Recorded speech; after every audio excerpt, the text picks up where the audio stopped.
I was in my comfort zone. I was doing just enough to get by. I was working on a job. They paid me just enough to keep me from quitting, and I worked just hard enough to keep from getting fired. How many know people like that? Blink your eyes if you understand what I'm talking about. I was parked. I knew I could do more. But when my mama died, it took something out of me. When I went through a divorce, it took something out of me. When my best friend died, it took something out of me. I parked. And somebody said that life is like an onion. You have to peel it one layer at a time. And sometimes you cry. Life's going to happen to you when you have a dream. You're going to get slapped around. And don't take it personal. Don't ask, why did this have to happen to me? Why not you? Who would you suggest? You want to give us some names, some email addresses? And don't tell everybody. 80% don't care and 20% glad it's you. It's called life. Suck it up and move on. Get over it.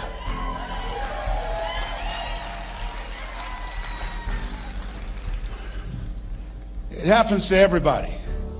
Here's the other thing: is you look at your goals and look at your dreams. When you're going through some stuff, repeat after me, please. When things go wrong, don't go with them. Yes, write that down. When things go wrong, don't go with them. When you're working on a business deal, you're counting on some money. Someone said you will get the loan and it falls through.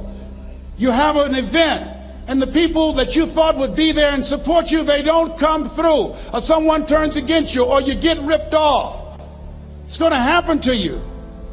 Happened to me. Someone stole all my products, my database, over 180,000 names and addresses. It's not personal. It's going to happen to everybody. It does.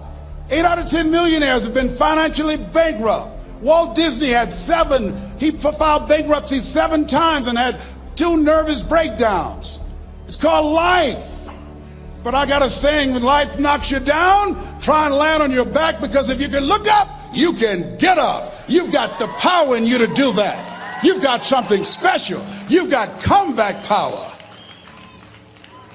Here's the other thing. Let us say together, it's possible. It's necessary. It's me. Yes, write that down. It's me. Take ownership for your life. Nobody can live your dream for you but you. Nobody's going to take care of your business like you. Stop coming up with excuses.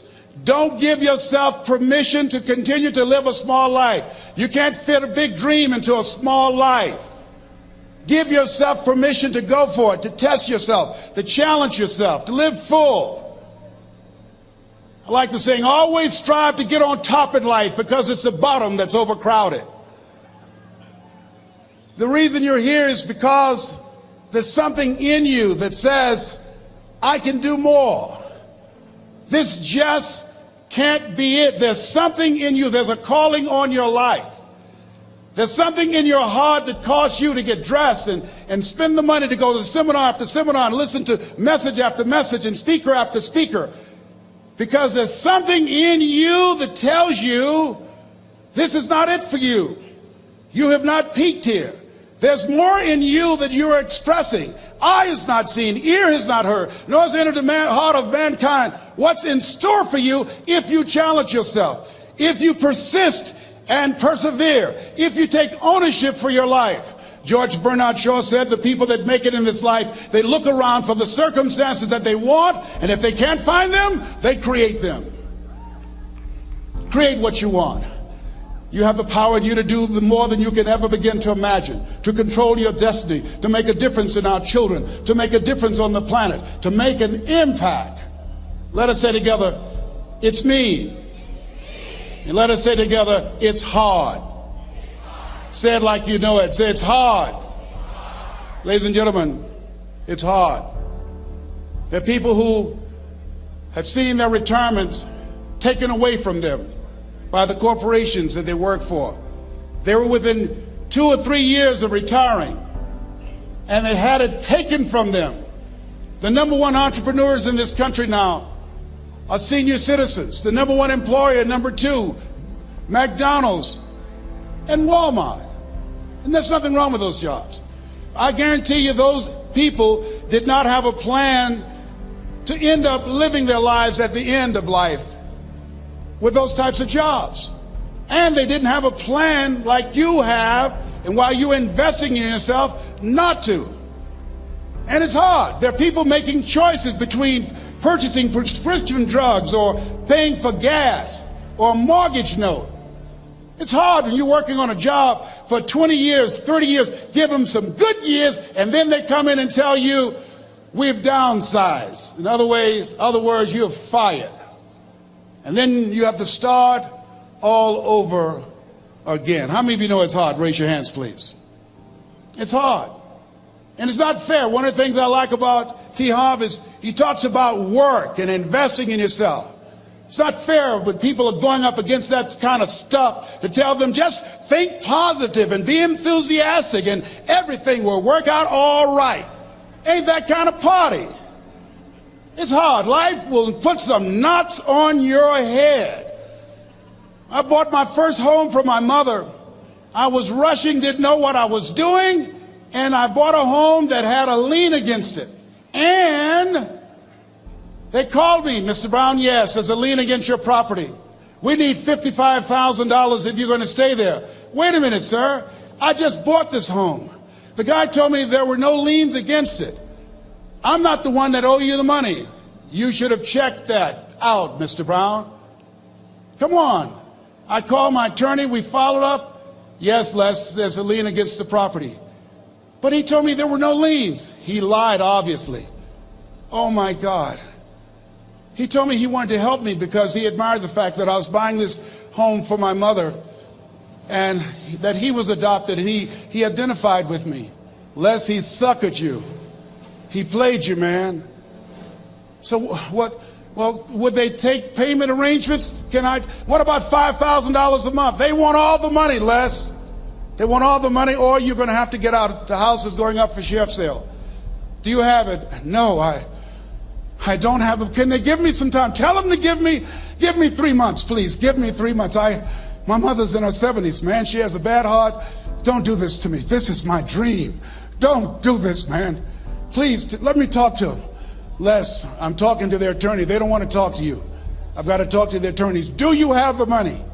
No. Will they give me 3 months? No. What about 2 months? No, Les. They want the money in 7 days. Oh, my God. Let me call you back. I'm not sure. And I walked the floors thinking, God, how could this happen to me? I got to figure this out. I got to figure this out. And it seemed like the days were just ticking off. Thursday, I had to call them and let them know. They called me, Les, do you have the money? No, I don't. Friday, you have to leave. The sheriff will be there. You're going to have to leave, Les. They're going to take my house. What about my down payment? You lost it, Les. You lost it. Okay. I got to go. Yes. I prayed, Lord, please, if you show me that you're real, if you're really real, you think Paul worked for you, you haven't seen anything. Don't let me lose this house and watch what I'll do for you. I was trying to cut a deal. Have you ever tried to cut a deal? It's amazing how spiritual you get when you get in trouble. You know what I mean? When I was diagnosed with prostate cancer, I was going to bed with the Bible and the Holy Quran and Science of Mind and Joel Goldsmith, everything I could find. I was paying to Jesus, Yahweh, Melchizedek, everybody. I was calling on everybody. It's amazing. And here I was walking the floor, 3 o'clock in the morning, and I had to go and wake my mother up. I got on my knees and I said, Mama, I need you to wake up. She said, what's wrong, Leslie? I can hear you walking back and forth. I'm not asleep, son. I said, there's something I need to tell you. She said, your eyes are red. Why are your eyes red? Because I feel so stupid now. Why? We got to move tomorrow. Why, Leslie? There's a lien against the property, and they want $55,000, and I don't have it. And we're going to be set out tomorrow. We have to go back to Liberty City. So she said, it's okay. I don't like this house anyhow. I said, why? She said, because of my arthritic knees. It hurts my knees when I go up the steps. I said, and why didn't you tell me? Because you were so happy. I just said it because you were happy. I'll live in a shack with you, boy. I love you. It's not the house. I love you. I love all my children. I said, thank you, Mama. Thank you. And the next day when we were in the truck going back to Liberty City, and we pulled down 68th Terrace, the neighbors came out and said, wow, Mamie, y'all coming back? Are you back? Yes. What happened to the home your boy bought for you? Those boys you adopted. Leslie didn't do a title search. He made a mistake. And boy, I was so humiliated. How many ever made a mistake that you were just humiliated? Raise your hands. I was devastated. I was taking the furniture off the truck, and my mother came, and I was crying.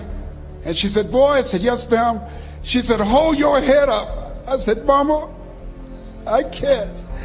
She said, hold your head up. I said, why? Look what I've done. She said, it's okay. It's okay. You are going to make a lot of mistakes in life, young man. You're going to fail your way to success. You have nothing to be ashamed of. Keep your head up and take that furniture back in the house. I said, yes, ma'am. And I learned something from that. If you ever go through something, hold your head up.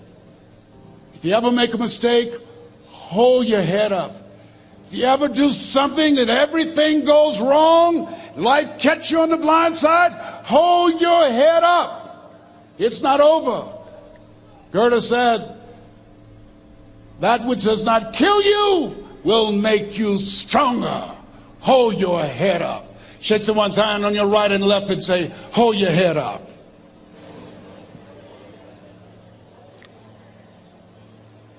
Here's something else, ladies and gentlemen.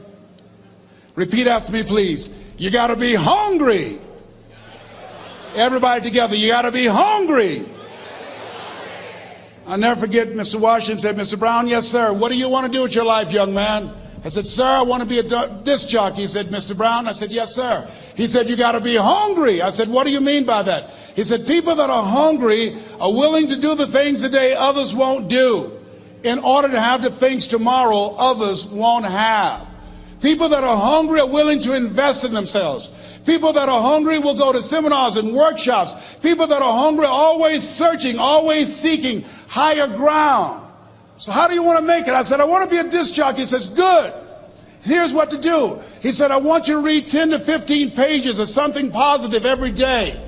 He said, you don't get in life what you want, you get in life what you are. You must program yourself to success. He said, I want you to listen to Earl Nightingale and Zig Ziglar. Listen, faith comes by hearing and hearing and hearing. He said, I want you to change your relationships. And I don't want you to ever lose your hunger. I said, what do you mean by that? He said, people that are hungry are unstoppable. People that are hungry are no matter what people. They make it happen no matter what. He said, I want you to listen to Paul Harvey. Who is he? He's the world's greatest communicator. Success leaves clues, young man. Always listen and follow people who are doing what it is you want to do at the level you want to do it, and learn from them. I told T. Hobb when we were standing by the stage, I said, hey man, I want to work more with you. I want you to coach me. I want to learn from you. See, I found you're never too old to learn and you're never too young to teach. Always have a thirst for learning. So I listened to Paul Harvey every day on the radio. While in school, I would go out and listen in his car. He gave me his keys. I was working to develop myself. And I continued to listen to motivational messages, and he would take me to see the late Dr. Norman Vincent Peale, who wrote the book, The Power of Positive Thinking. I toured with him before he passed. You You have something special. You have greatness within you. Don't allow your circumstances to determine who you are. Don't allow your negative thoughts to hold you back. You have something special. You can do more than you can ever begin to imagine. Dr. Peel was an incredible man. I admired him. When he spoke, he gave me goosebumps. I can feel him in my heart. And I never forget, we were coming back to the school, and Mr. Washington said, Mr. Brown, yes, sir. When Dr. Peel spoke, you didn't move. When he spoke, you were hanging on every word. When he spoke, we didn't have to tell you to sit down and be quiet. Why? I said, sir, I could feel him when he talked. I felt like he was talking to me, sir. He said, he was. I said, but he doesn't know me, but he was speaking to you. Did you feel him in your heart? I said, yes, sir. He said, most people feel him in their head. If you felt him in your heart, he said, listen to him, son. Follow him, learn from him. And I would go to seminars and workshops. Anywhere I would find where Dr. Peel was, I would be in the audience. I would drive 200 and 300 miles just to hear him speak. And my dream and vision was to share the stage with him. I thought about it. What is your goal? What is your vision? I want you to hold it in mind. There's some power in that. Because when I became involved in speaking, I never forget, I got a call from Og Mandino, who wrote the book, The Greatest Salesman in the World. He said, Les, I'm stuck in Philadelphia. I need to be in Kankakee. Dr. Norman Vincent Peale is appearing. I can't make it. I heard you're in Chicago. I said, yes, I am. Can you go and open for me? I said, yes, man. Oh, my God. Dr. Peale, I said, yes, I'd love to do it. And I went there and I came. I said, hi, I'm Les Brown. He said, you're not the band of renown? I said, no, I'm Mrs. Mamie Brown's baby boy. I'm here to speak. He said, come backstage. And his wife, Martha, was there. And she said, Papa, Les Brown is here, the speaker.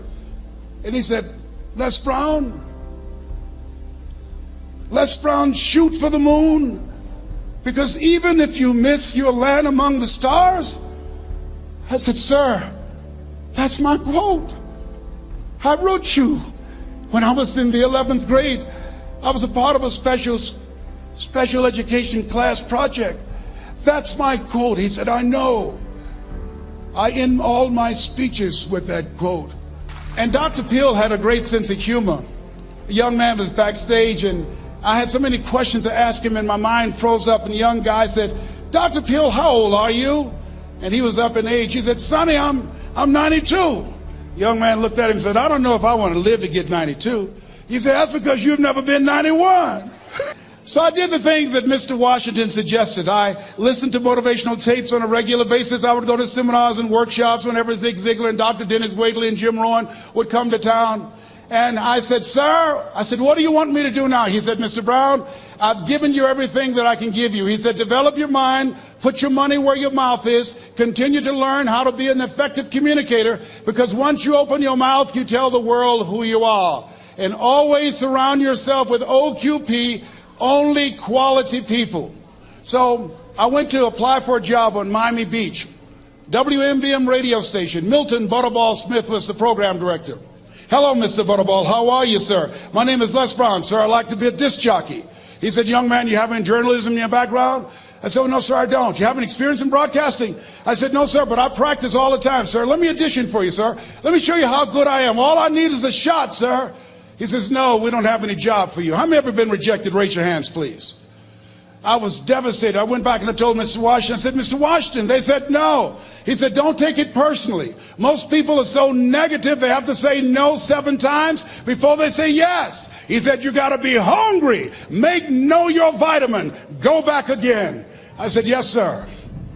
Hello, Mr. Butterball. How are you, sir? My name is Les Brown, sir. I like to be a disc jockey. Young man, weren't you here yesterday? Yes, sir, I was. Didn't I tell you no yesterday? Yes, sir, you did. Then why are you back today? Well, sir, I didn't know whether or not somebody was laid off or somebody was fired, sir. Nobody was laid off or fired. Now, get on out of here. I came back the next day. Hello, Mr. Butterball. How are you, sir? My name is Les Brown, sir. I like to be a disc jockey. I know what your name is. Weren't you here the last 2 days? Yes, sir, I was. Didn't I tell you no the last 2 days? Yes, sir, you did. Why are you back? Oh, sir, I didn't know whether or not someone got sick or someone died, sir. No one got sick or died. No one was laid off a fire. Now don't you come back here again. I came back the next day talking loud, looking happy like I was seeing him for the first time. I said, hello, Mr. Butterball, how are you? He looked at me with rage. He says, go get me some coffee. I said, yes, sir. My favorite book says the greatest among you will be your servant. How many of you are serious about your goals and dreams? Raise your hands. Very good. Write this down. Provide more service than you get paid for.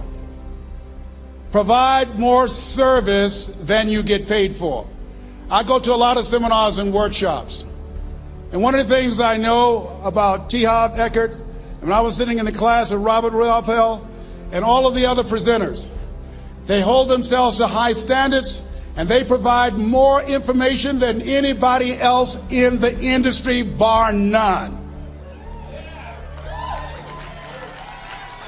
They hold nothing back because their commitment is for your success. And when you hold yourself to high standards, write this down, impact drives income. That's why you're here. Because the training, the seminars, been making a difference in your life. If they did not have impact, 200 or 300 people would be here, if that amount. Impact drives income. So I became the errand boy for the disc jockeys. I would go get their lunch and their dinner, and I would bring it to them in the control room, and I'd watch them working the control boards, knowing my time will come. Write this down. I expect to reach my goal. Yes, you want to operate with a spirit of expectation. I expect to reach my goal. So I started preparing for the next position. Never forget one quote that I heard. As you look at your life, you look at your goals and dreams. It's better to be prepared for an opportunity and not have one than to have an opportunity and not be prepared. If you expect to reach your goal, prepare yourself now. And so then pretty soon, the guys at the station, they begin to take a liking to me. Write this down. Build relationships. As you're aware, people deal with people that they know, like, and trust. And so they would say, Leslie, yes, sir. Come here, yes. Come outside. Who did this? Oh, your car? Yes. Who cleaned my car? I did, sir. I would wax their cars on the weekend, inside and out. How much do you charge? Oh, nothing, sir. I just wanted to help out. I was providing more service than I got paid for. I was building relationships. They said, whoa, look here. Donna Ross and the Supremes are coming to town. The Four Tops and the Temptations. Here are my car keys. Pick them up for me. Take them to the Fontainebleau Hotel on Miami Beach. I said, yes, sir. I would drive them all over Miami Beach in their big, long Cadillacs. I didn't have any driver's license, but I was driving like I had some. Then one day, it was a Saturday afternoon, a disc jockey by the name of Rockin' Roger was drinking while he was on the air. It was a Saturday afternoon, and I was the only one there. Rockin' Roger got so drunk, he could not complete the show. He started slurring his words. He's about to fall off the chair. And there I was, looking at him through the control room window, walking back and forth, young, ready, and hungry. I was saying, drink, Rock, drink. Drink, Rock. I'd have gone and get him some more if he'd asked me to.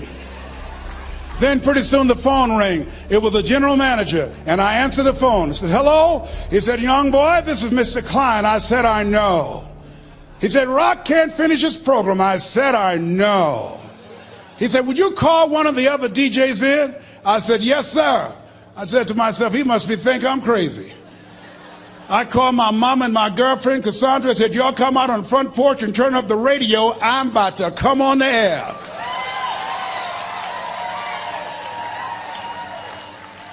I waited for about 20 minutes, and I called him back. I said, Mr. Klein, I can't find nobody. He said, young boy, you know how to work the controls? I said, yes, sir. He said, go in there and segue the records, but don't say nothing here. I said, yes, sir. I couldn't wait to get old Rock out of the way. I put on a fast record. I said, look out, this is me, LB Triple P. Les Brown, your platter playing papa. There were none before me and there will be none after me. Therefore, that makes me the one and only. Young and single and love Domingo, certified, bona fide, indubitably qualified to bring you satisfaction and a whole lot of action. Look out, baby, I'm your love man. I was hungry. I was hungry. Get old man a round of applause. I was hungry. I was hungry. You got to be hungry. Shake someone's hand on your right and left all around you and say, you got to be hungry. You got to be hungry. To get those dreams out of your head and step into your greatness, you got to be hungry. To get those ideas, that talent, that gift out of your system, you got to be hungry. To get up off the canvas of life and understand what Willie Jolly meant, that a setback is a setup for a comeback, you got to be hungry. People that are hungry are willing to do the things today others won't do in order to have the things tomorrow others won't have. How many of you got value out of what you've heard thus far? Raise your hands, please. Very good. I'd like to leave this with you. I don't know what your goals are. I don't know what you want to do. Here's what I know about you. You have greatness within you. Here's what I know about you. I can help you to live full and to die empty. I can show you what I've learned. If anybody told me that I would be doing what I'm doing now, I leave here today, I go to New Orleans and speak there, then I'll be flown to Barcelona. If anybody told me, given my circumstances, born in an abandoned building on a poor section of Miami, Florida, called Liberty City, if both my birth parents stood up and said, hello, son, I would not know either one. Being labeled educable mentally retarded, put back from the 5th grade to the 4th grade, failed again when I was in the 8th grade, no college training. Anybody told me the principles that I would teach you, that they would have the impact that it has had on my life. This Les Brown that you see, I did not know he existed. And I tell you that you have greatness within you. You have the ability to do more than you can ever begin to imagine. Come into the room with me, and I guarantee you your life will never be the same again. I like to leave this with you. I don't know what your goals are. Mine is to find a cure to autism. Mine is to find a cure to breast cancer and to prostate cancer. Mine is to work with our youth and to reduce the recidivism rate in our prisons and help young people learn how to become an asset to our society rather than a liability. Mine is to train speakers to become great communicators, to speak from their heart, not their heads, and teach them how to impact and create a new conversation so people can see the possibilities of life and overcome the possibility blindness that held me hostage for 14 years. I don't know what your goals are, but here's what I know about you, and I don't know you. You've got greatness within you. And I like to leave this with you, something my mother used to love to hear me say. Leslie, yes ma'am, mama, say that thing for me, boy, that makes me feel good. I dedicate this to you, to the greatness in you, and to the dream that you showed up on the planet to produce. And it's simply this: if you want a thing bad enough to go out and fight for it, to work day and night for it, to give up your time, your peace, and your sleep for it. If all that you dream and scheme is about it, and life seems useless and worthless without it, and if you gladly sweat for it and fret for it and plan for it, and lose all your terror of the opposition for it, and if you simply go after that thing that you want with all of your capacity, strength and sagacity, faith, hope, and confidence, and stern pertinacity,